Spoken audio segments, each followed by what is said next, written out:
நமக்கு தெரியும், முதலமைச்சராக அப்ப இருந்த திரு நரேந்திர மோடி அவர்கள் தன்னுடைய முதல் ஆட்சியில் 100 நாளில் 1 லட்சம் குளம் வெட்டினாங்க. மக்களை எல்லாம் சேர்த்து 100 நாளில் 1 லட்சம் குளங்கள் அந்தந்த கிராமத்தில் வெட்டினாங்க, ஒரு மக்கள் மூமெண்ட்டாக.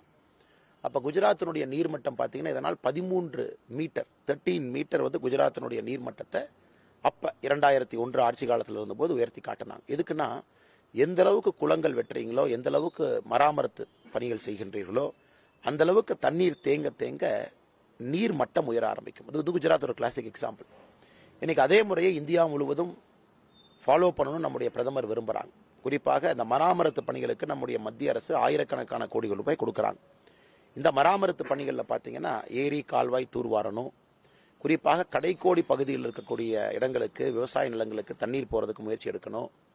குறிப்பாக இந்த மாதிரி வறட்சி காலம் தமிழ்நாட்டை பொறுத்த வரைக்கும் மார்ச், ஏப்ரல், மே இந்த 3 மாத காலம் குடிப்பதற்கு